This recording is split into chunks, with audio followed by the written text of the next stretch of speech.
नरसिंह चतुर्दशी भगवान और भक्त के बीच पवित्र रिश्ते को दर्शाता है। इस बार गुरुवार 4 मई को मनाई जाएगी नरसिंह चतुर्दशी। भगवान विष्णु जी के चौथे अवतार नरसिंह चतुर्दशी के रूप में मनाया जाता है। नरसिंह का अर्थ है नर अर्थात मनुष्य, सिंह अर्थात शेर। ऐसा रूप जिसका सिर शेर का और धड़ मनुष्य का है। अपने भक्तों की रक्षा और दुष्ट राक्षसों का वध करने के लिए भगवान को क्या क्या नहीं करना पड़ा।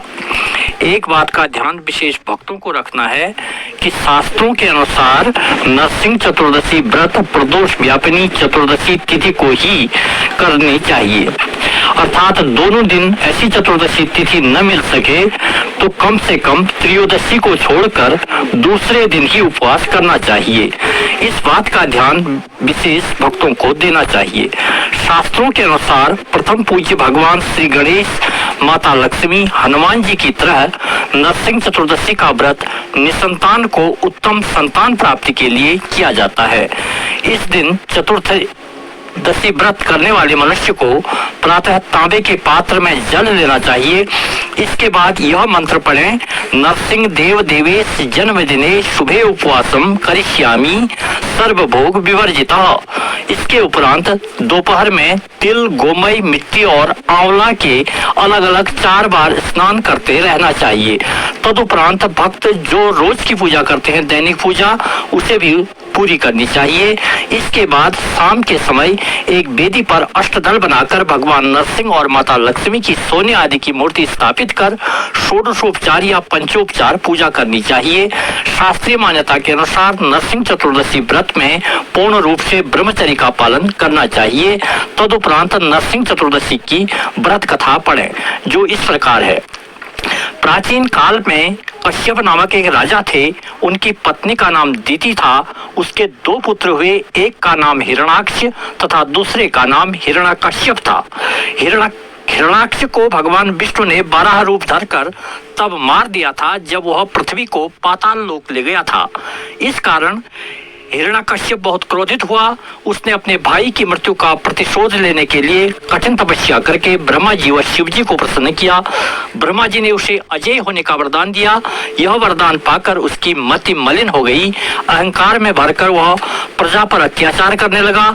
उन्हीं दिनों उनकी पत्नी कयाधु ने एक पुत्र को जन्म दिया, जिसका नाम प्रहलाद रखा गया। धीरे धीरे प्रहलाद बड़ा होने लगा। हालांकि उसने एक राक्षस के घर जन्म लिया, किंतु राक्षसों जैसे कोई भी दुर्गुण उसमें नहीं थे। वह भगवान का परम भक्त था और अपने पिता के अत्याचारों से बहुत परेशान रहा करता था। प्रहलाद पर अपने जैसे दुर्गुण भरने के लिए हिरण्यकश्यप ने बड़ी बड़ी चालें चली, नीति अनीति सबका प्रयोग किया, किंतु प्रहलाद अपने मार्ग से नहीं हटा। अंत में उसने प्रहलाद की हत्या करने के बहुत से षड्यंत्र रचे, मगर वह सभी में असफल रहा। भगवान की कृपा से प्रहलाद का बाल बांका न हुआ।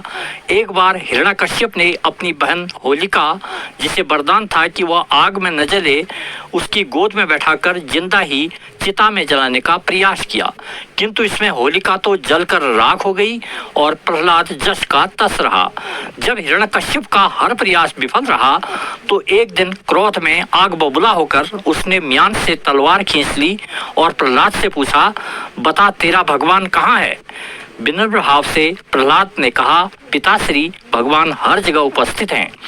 हिरण्यकश्यप ने कहा, तो क्या इस खंबे में भी तेरा भगवान है? प्रहलाद ने कहा, हाँ, इस खंबे में भी है। यह सुनकर हिरण्यकश्यप ने तलवार से खंबे पर प्रहार किया।